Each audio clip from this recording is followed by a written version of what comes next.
There are moments in life when everything becomes quiet, not because the world has stopped, but because something inside finally wakes up. A moment when excuses lose their voice, when comfort feels heavy, when the mirror starts asking questions that can no longer be ignored.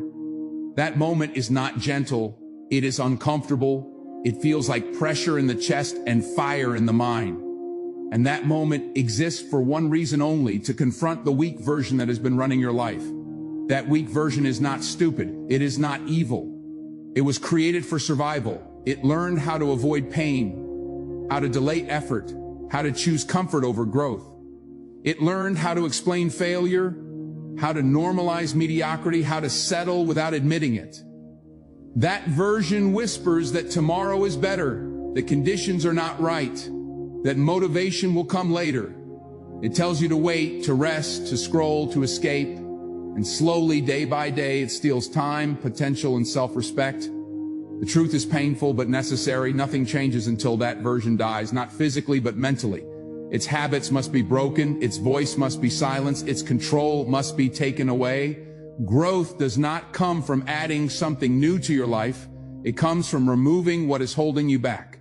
And the biggest obstacle is not the world, not people, not circumstances. It is the weaker identity that has become comfortable being small. The weak version of yourself was never created to help you win. It was created to help you survive.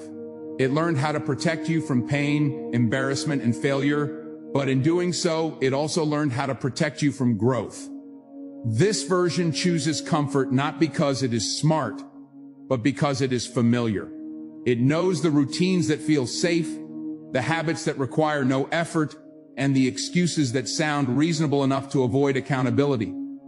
Over time, comfort becomes a prison that looks like peace, and weakness begins to feel normal. This version thrives on ease. It looks for shortcuts, distractions, and emotional relief. It tells you that rest is deserved before work is done, that waiting is safer than risking failure, and that you can always start tomorrow. It turns fear into logic and laziness into self-care. The danger is not that this voice exists, but that it becomes the decision maker. When comfort leads, progress dies quietly. Dreams do not collapse all at once. They slowly fade under the weight of repeated easy choices. Growth has never come from staying comfortable. Every meaningful change in life demands discomfort first. Discipline feels heavy because it forces the body and mind into unfamiliar territory. The weak version resists this because struggle threatens its control. It would rather keep you tired but safe than focused and uncomfortable. It prefers predictable suffering over uncertain success. That is why people stay stuck for years, knowing they want more but never doing what more requires. The weak version also feeds on emotion. It waits to feel motivated, confident, or inspired before acting, but feelings are unstable and waiting on them guarantees inconsistency. Strength is built by acting despite emotion, not because of it. Every time you delay action until you feel ready, the weak version tightens its grip. Every time you act without permission from your emotions, its influence weakens. Comfort feels good in the moment, but it always collects interest. The price is paid later in regret, self-doubt, and frustration. The pain of discipline is temporary, but the pain of knowing you could have done more lasts far longer. The weak version never shows you the full cost of its choices. It hides the future consequences behind short-term relief. Breaking free begins with awareness. You must recognize when comfort is disguised as logic, when excuses sound reasonable, when delay feels justified. These are the moments where identity is shaped. Choosing discipline in these moments is not easy, but it is necessary. Each disciplined decision is a declaration of independence from the weaker self. The weak version will not disappear overnight. It will resist, negotiate, and return when tiredness or stress appears. But with every disciplined action, its voice grows quieter. Over time, comfort loses its authority and strength becomes familiar. What once felt impossible becomes routine. When comfort stops being the goal, growth begins. When ease is no longer the priority, progress accelerates. The weak version loses power. The moment discipline becomes non-negotiable, and that is when life finally starts moving forward. Nothing truly changes until the old identity is challenged, confronted, and finally stripped of its authority. People often believe transformation comes from adding something new to their lives. A new routine, a new goal, a new burst of motivation. But real change is subtraction. It is the removal of the habits, excuses, and self-image that no longer serve who you are meant to become. As long as the old identity is protected, the new one has no space to grow. The person you have been is comfortable with certain limits. Those limits shape behavior, expectations, and effort. The old identity knows how much it can get away with. It knows when to stop trying, when to quit, when to settle. It convinces you that this is just how you are. That statement is one of the most dangerous lies because it turns temporary weakness into permanent personality. Once you accept that lie, growth feels impossible. Every result in your life is proof of identity. The way you show up, the standards you tolerate, the effort you repeat, these are reflections of who is in control. If inconsistency defines your outcomes, it is not a motivation problem, it is an identity problem. You cannot expect disciplined results from an undisciplined identity. You cannot expect confidence from an identity built on avoidance. The old self produces the same outcomes because it operates on the same patterns. Protecting the past version feels safe because it is familiar, even when it causes pain. It is predictable pain. Letting it go feels like stepping into uncertainty. That uncertainty is what most people fear, not the work itself. To destroy the old identity means accepting responsibility without excuses. It means admitting that no one is coming to save you, and that the next version of your life depends entirely on your decisions. The old identity fights back hardest when change becomes serious. At the beginning, it allows small efforts because they do not threaten control. But when standards rise, resistance increases, doubt appears, fatigue feels heavier, old habits return with urgency. This is not failure, this is evidence that transformation has begun. The old self only fights when it knows it is losing power. Ending an identity requires finality. Half-effort change keeps the past alive. Saying I'll try leaves an exit door open. Real transformation demands a clear line. What is no longer acceptable, what will no longer be negotiated. When standards become non-negotiable, identity begins to shift. Actions stop being occasional and start becoming expected. You cannot carry the old mindset into a new life. The habits that built limitation cannot build freedom. Something must end so something stronger can begin. This is not about hating who you were. It is about refusing to let who you were decide who you become. When the old identity loses control, behavior changes naturally. Discipline stops feeling forced. Consistency stops feeling unnatural. You are no longer pretending to be disciplined, you are becoming it. And that is when progress becomes permanent, because it is no longer an act. It is who you are. Discipline is not a feeling, and it is not a burst of energy that arrives at the perfect moment. Discipline is a decision made repeatedly, especially when every part of you wants to quit. Weakness survives on emotion. It waits for motivation, confidence, and excitement before it moves. Discipline moves without permission. That is why it is the only force strong enough to destroy the habits and behaviors that keep you small. Motivation is unreliable because it depends on mood, environment, and circumstance. Some days you wake up driven, other days you feel empty. If action depends on emotion, progress becomes accidental. Discipline removes chance from the equation. It creates structure where emotion creates chaos. When discipline is in control, action happens whether you feel ready or not. And that consistency is what slowly kills weakness. The weak version of yourself fears discipline because discipline demands accountability. It does not allow excuses. It does not care how tired you feel or how unfair life seems.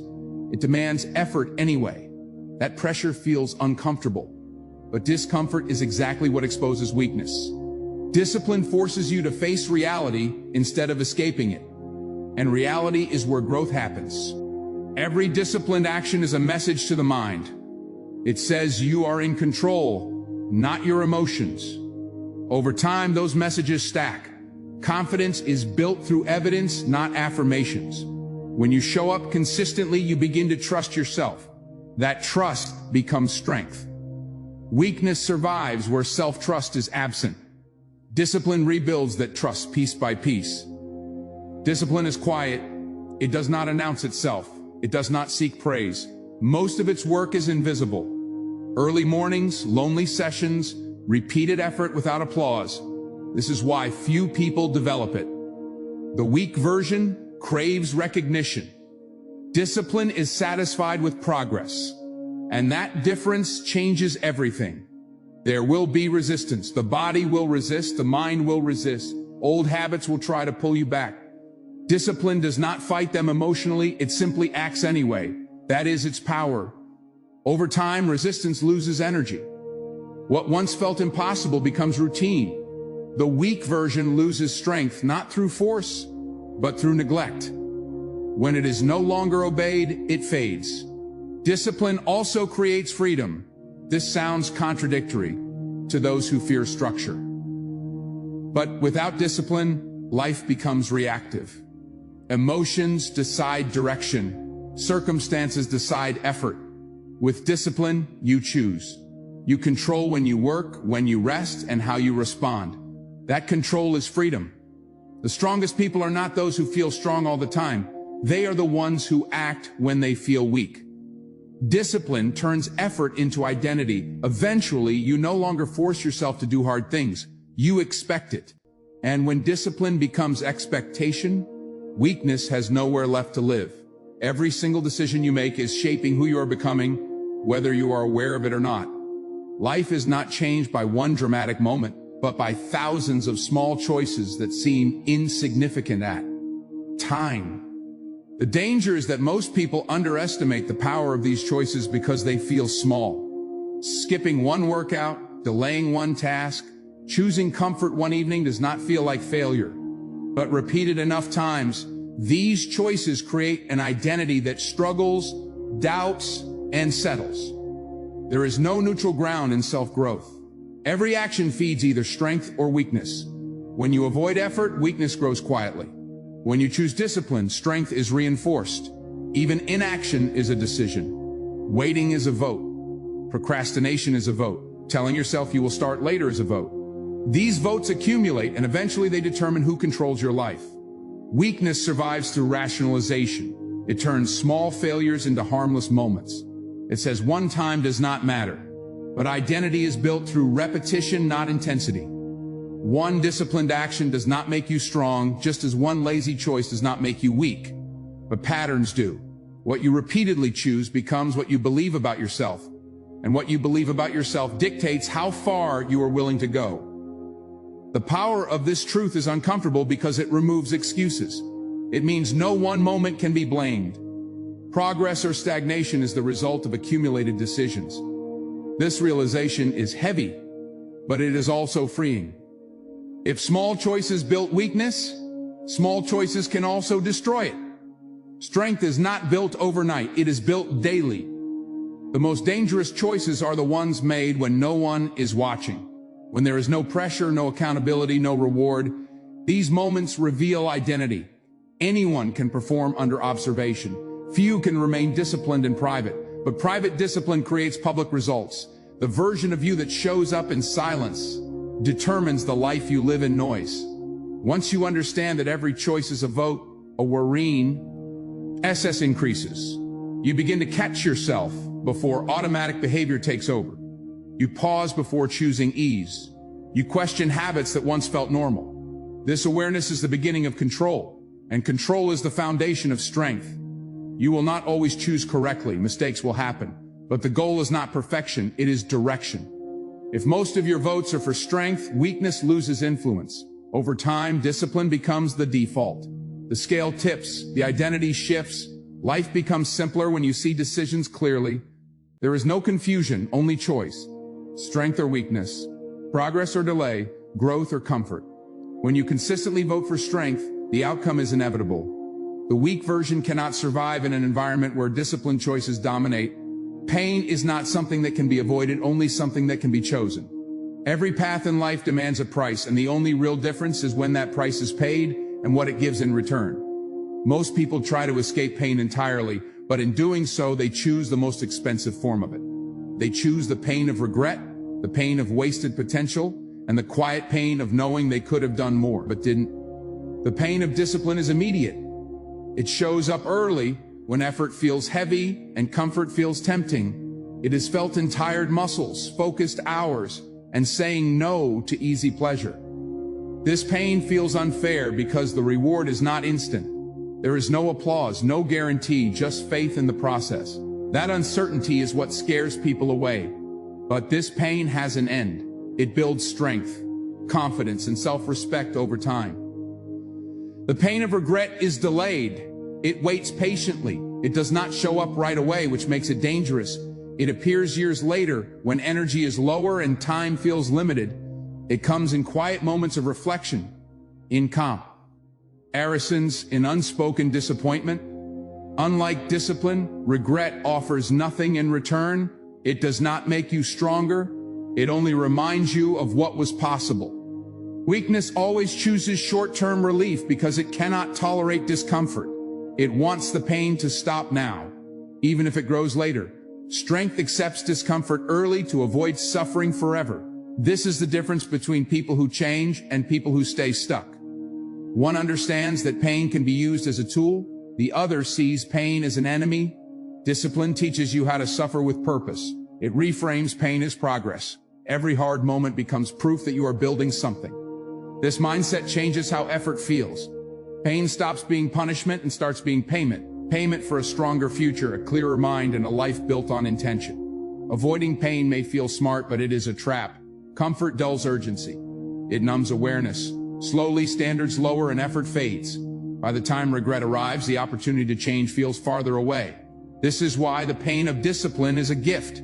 It keeps you awake, it keeps you honest, it keeps you moving. Choosing the right pain is a daily decision. Some days discipline will feel overwhelming.